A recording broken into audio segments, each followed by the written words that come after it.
This video sponsored by Buymoot. இந்த ஆப்பில் நீங்கள் பர்ச்சேஸ் பண்ணக்கூடிய எல்லா ப்ராடக்ட்டும் உங்களுக்கு ரொம்ப மலிவான விலையிலே கிடைக்குது. இதில் நிறைய ஆஃபர்ஸ் அண்ட் கூப்பன்ஸ் ப்ரொவைட் பண்ணுறாங்க. ஸோ இதோட லிங்க் உங்களுக்கு டிஸ்கிரிப்ஷனில் கொடுக்குறேன். தேவைப்படுறவங்க யூஸ் பண்ணி பாருங்கள்.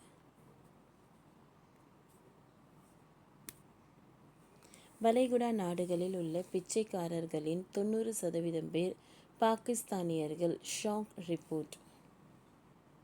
சமீபத்தில் சவுதி, ஐக்கிய அரபு எமிரேட்ஸ், ஈராக் என வளைகுடா நாடுகளில் இருந்து 5400க்கு மேற்பட்ட பாகிஸ்தானியர்கள் நாடு கடத்தப்பட்டனர். இவர்கள் அனைவரும் பிச்சை எடுக்கும் தொழிலில் ஈடுபட்டதால் மேற்குறிப்பிட்ட நாடுகள் அவர்களை நாடு கடத்தியுள்ளது என பாகிஸ்தானின் உளவுத்துறை அமைச்சர் மெர்சின் நக்வி கூறியுள்ளார். வளைகுடா மற்றும் மேற்காசிய நாடுகளில் பிச்சை எடுப்பதாக நாடு கடத்தப்பட்டவர்களில் 90% பேர் பாகிஸ்தானியர்கள் என நாடாளுமன்றத்தில் வைத்து நக்வி கூறியுள்ளார். பிச்சை எடுப்பதால் பாகிஸ்தானியர்களை நாடு கடத்தும் பணியை வளைகுடா மேற்கொண்டு வருகின்றன. சவுதி அரேபியாவில் இருந்து மட்டும் அதிகபட்சமாக 4850 பாகிஸ்தானியர்கள் நாடு கடத்தப்பட்டு இருக்கிறார்கள். ஈரானில் இருந்து 247 பேரும், ஐக்கிய அரபு எமிரேட்ஸில் இருந்து 58 பாகிஸ்தானியர்களும் பிச்சை எடுக்கும் தொழிலில் ஈடுபட்டதாக நாடு கடத்தப்படுகிறார்கள். பிச்சை எடுப்பதை அவர்கள் தொழில் முறையாக செய்து வருவதாக சொல்லப்படுகிறது.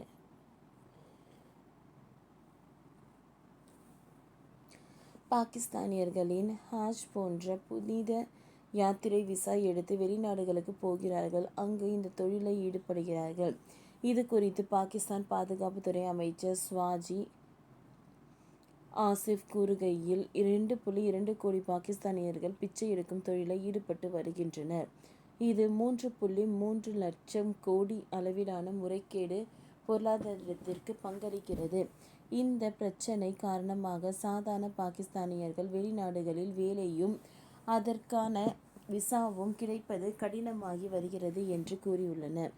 பாகிஸ்தான் அரசு நாடாளுமன்றத்தில் வைத்து இப்பிரச்சனையை ஒப்புக்கொண்டிருப்பது இது முதல் முறையாக கிடையாது. இப்பொழுது பிரதமராக இருக்கும் ஷவாஷி ஷரீப் முன்னர் எதிர்க்கட்சி தலைவராக இருந்த காலத்திலேயே இந்த பிரச்சனை எழுந்திருந்தது. அதை அவர் ஒப்புக்கொண்டிருந்தார். இந்த பிரச்சினை குறித்து இந்தியாவும் தனது கவலையை தெரிவித்திருக்கிறது. பாதுகாப்புத்துறை அமைச்சர் ராஜ்நாத் சிங் பாகிஸ்தானை பிச்சைக்கார நாடு என்று வெளிப்படையாகவே விமர்சித்திருந்தார். தீவிரவாதத்திற்கு தொடர்ந்து ஆதரவளித்து வரும் அந்நாடு $1 பில்லியன் உதவித்தொகையை சமீபத்தில் IMF வங்கியில் வழங்கியிருக்கிறது. இந்த நிதி விடுவிக்கப்படுவதை தொடர்ந்து ராஜ்நாத் சிங் விமர்சனம் வந்திருந்தது. பிச்சை எடுக்கும் தொழிலில் பாகிஸ்தானியர்கள் அதிக அளவில் ஈடுபடுவது சோஷியல் மீடியாக்களிலும் விமர்சனங்களை தூண்டியுள்ளது.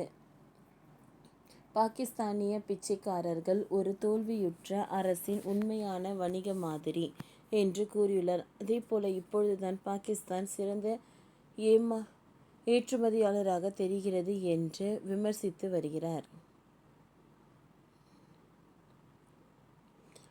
ஓகே ஃப்ரெண்ட்ஸ், இந்த வீடியோ உங்களுக்கு யூஸ்ஃபுல்லாக இருந்ததுன்னா லைக் பண்ணுங்கள், ஷேர் பண்ணுங்கள், சப்ஸ்கிரைப் பண்ணுங்கள். தேங்க்யூ.